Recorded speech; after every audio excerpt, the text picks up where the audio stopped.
Hi, welcome to the J-Line Network, where we offer resources and experiences to help others achieve greatness in every part of life. Today we're talking about the Oz principle. We're also talking about change the culture, change the game. Two great books. Book number 1, book number 2. And there's a third book called How Did That Happen? There's also another book called Journey to the Emerald City. And yes, we're talking about the Wizard of Oz. Pay no attention to the man behind the curtain. Getting results through individual and organizational accountability. Accountability? Who wants to hear about accountability? Wait, hold up. Before you stop the video, you gotta see this. Now, when you think about accountability, a lot of times it's like a negative thing.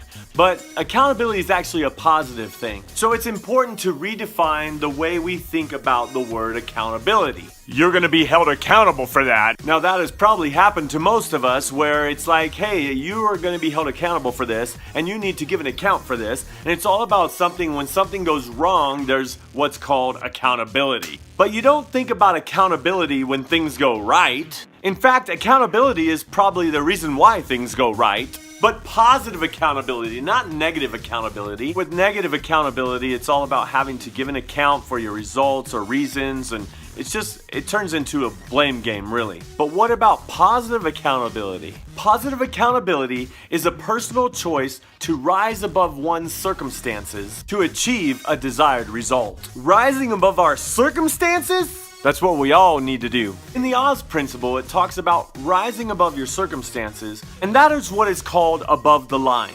When we fail to rise above our circumstances, we fall what's called below the line. So somebody that is below the line is caught up in the blame game? What's the blame game? I think the blame game, or below the line, is when people are caught up in the negative kind of accountability. It's on page 11, you gotta see this. Somebody that's caught up in a blame game below the line, they're like talking about like, it's not my job, or they're finger pointing, blaming somebody else, or they're waiting to see what kind of results would happen. They're confused and be like, well, you didn't tell me, I don't know what to do. Covering their tail, that one's a good one. Oh, no, I didn't do it. So below the line is always about pointing the finger to someone else. It wasn't me, he did it. How can we rise above the line? What is above the line? Basically, there's 4 steps to rising above the line. See it, own it, solve it, do it. See it, own it, solve it, do it. Sometimes when somebody sees something going wrong or something going on, they're like, well, not my job. Or they just simply ignore it or even deny that it happens. Or maybe they notice something and they're like, let's wait to see what's gonna happen with that. So somebody that is above the line, when they see something going on or going wrong, they take personal responsibility for it. They are the solution. They bring solutions. So when they see it, they own it. Good example. You're walking and you see some trash on the ground. You didn't put it there. You're not the one in charge of picking up the trash. But you know what true leaders do? A true leader picks up the trash. Picking it up and putting it in the trash can?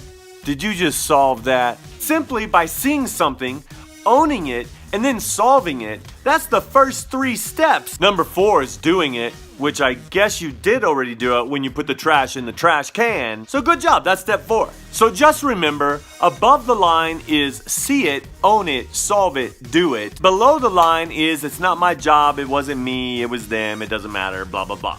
But let's get to this content. What drives people to be above or below the line? And basically how we act and behave and think when it comes to accountability, both positive and negative. Where do all of our behaviors come from?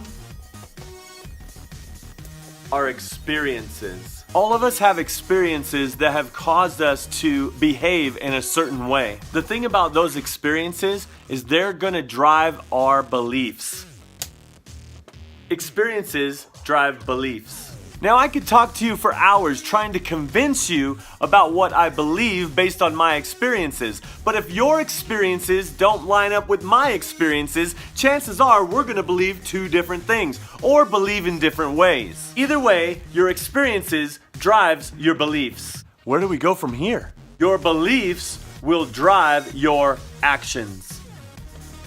Your experiences in life will drive your beliefs about life, which will drive your actions in life. Some of you may be wondering, why do I believe what I believe? Or why do I do what I do?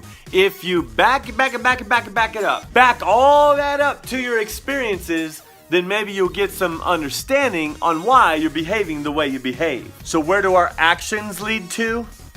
Experiences drive beliefs that drive actions that drive results. Results. Can you see that? We'll see how that works. Now the thing about these results that come from our actions, they can be our desired results or our undesired results. Most people simply try to change actions to drive better results. And that may work temporarily. So what they do is they just focus on this top part of the pyramid. And in my opinion, they get stuck in a cycle of trying to change their actions. Do this and you'll get this. Just do this and you'll get this. Just do this and you'll get this. Below the line actions, he did it! Oh, no, I didn't do it. So that's why it's so important to really work on changing our experiences in life to bring us different beliefs about life. Then our actions will deliver the kind of results that we're looking for. This is what is known as the results pyramid.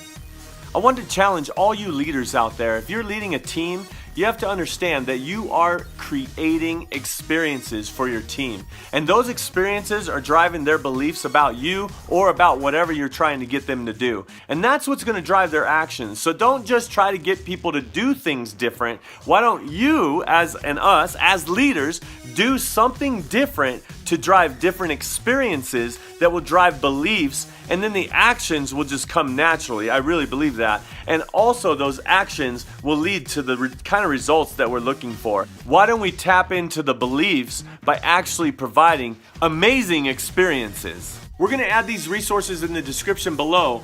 2 great books that I believe will drive great results in your life. There's also another book called Journey to the Emerald City. We'll link that up in the description below as well.